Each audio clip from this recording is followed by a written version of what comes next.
You might be surprised to learn that for a period of 40 days after an individual's passing, their soul is believed to linger on Earth.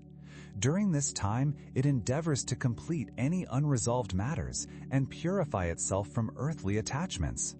This duration is considered vitally important for both the deceased and their loved ones. It is precisely within this time frame that prayers and remembrance can profoundly impact the soul's state.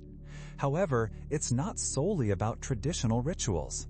While this notion may seem unconventional, every soul is granted an additional 40 days to experience earthly life, albeit in an unseen form. This opportunity is divinely bestowed. How does the soul of the departed continue to live an earthly existence, and what does it do after shedding its physical form? I will elaborate on this now.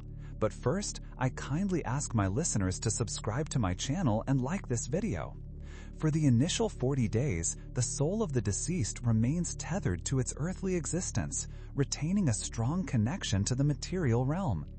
These ties can manifest as both emotional bonds and physical sensations. The soul does not immediately depart from familiar surroundings or established routines. Many believe that this duration facilitates the process of bidding farewell to those around them. At some point, we all ponder what our departed loved ones might be experiencing. Perhaps we've underestimated the profound connection that existed between us. Emotions, attachments, and shared memories, all these factors serve to keep the soul within our world, preventing it from taking its final step into the unknown. There are various indicators that suggest a soul has not yet fully departed. Those who have experienced loss frequently report subtle hints.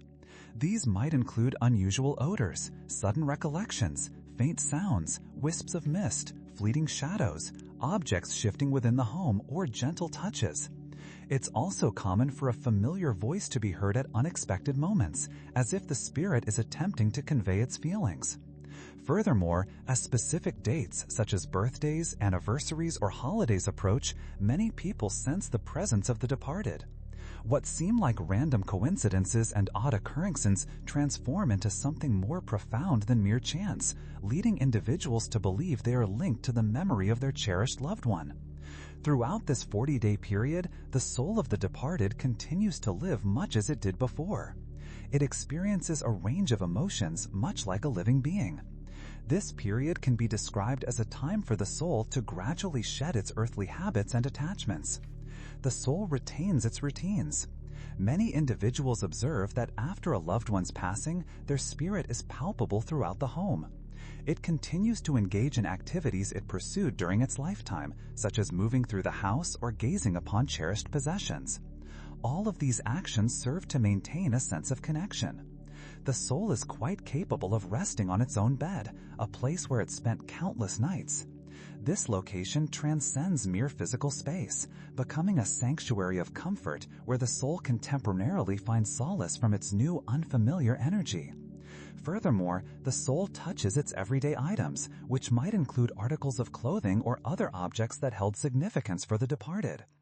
On occasion, the spirit of the deceased may even return for a favorite item after the 40-day period.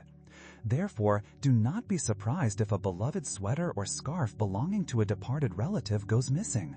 You might find it astonishing, but numerous accounts suggest that the spirit of the deceased can manifest in places where they worked or frequented before their death. People sometimes notice unusual phenomenon in their offices. Some hear sounds reminiscent of the departed when they are in their former workspace. The soul also attempts to embrace its loved ones, reminding them of its affection and care. Nevertheless, these interactions occur as subtle touches, sensations that might initially seem coincidental.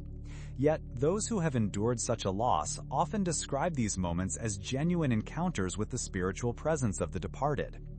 Even though the departed individual's physical body is no longer present in the material world, their soul continues to draw sustenance from familiar nourishment, albeit in minuscule quantities. However, this certainly does not imply that the ethereal entity will begin to consume favored dishes by the spoonful. Naturally, such an occurrence is impossible. Indeed, close relatives will never even perceive this activity. Yet, this form of sustenance for a non-physical being is not an anomaly for the soul. The spirit strives to communicate with the living, manifesting through various means, though most of us frequently fail to discern these signs. To overlook the continued proximity of a cherished individual is to disregard a profound opportunity inherent in every farewell.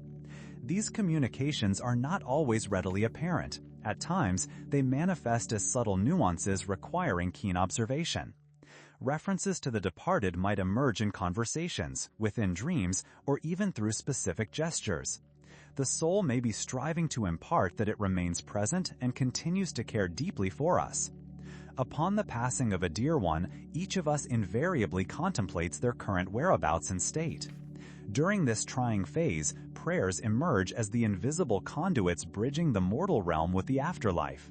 Specific supplications offered by kin provide a form of guidance for the departed soul. Commemorative rites and specialized ceremonies aid the deceased in their farewell to earthly existence and their preparation for the subsequent stage of being. Such acts enable the spirit to free itself from the weight of worldly affairs and transgressions that might otherwise tether it between two realms. Studies indicate that during this traditional practice, the soul experiences diminished distress and receives crucial assistance in journeying to its place of eternal repose. Over the course of 40 days, the departed soul persistently observes its loved ones, sensing their emotional state and energetic presence.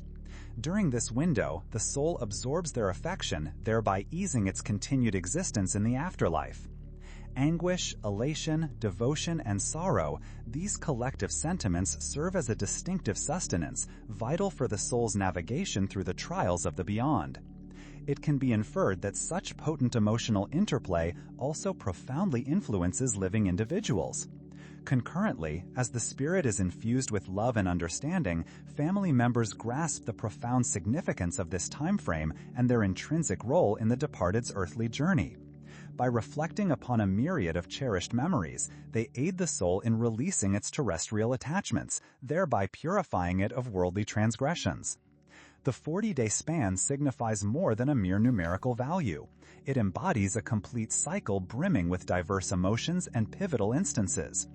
Every single day within this period potentially offers the soul a final opportunity for absolution.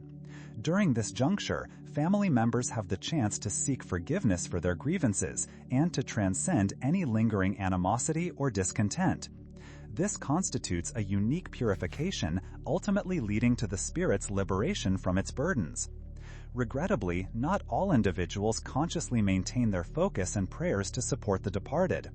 It is imperative, therefore, not to let slip the chance to aid the spirit which remains so closely connected to this realm. Have you noticed how, following the loss of a loved one, you begin to experience something more profound than mere sorrow? It is as though you instinctively perceive the spirit's yearning for your comfort, your reflections, and your aid. The 40 days following demise constitute a crucial period where the soul can remain terrestrial, bidding farewell to earthly life and striving to hold on to any tie that provides support. Feelings, accustomed behaviors, and cherished recollections act as its mooring in this ambiguous phase. Notwithstanding the efforts of the deceased, it frequently occurs that we, still living, remain unaware that our cherished ones are, in fact, still among us.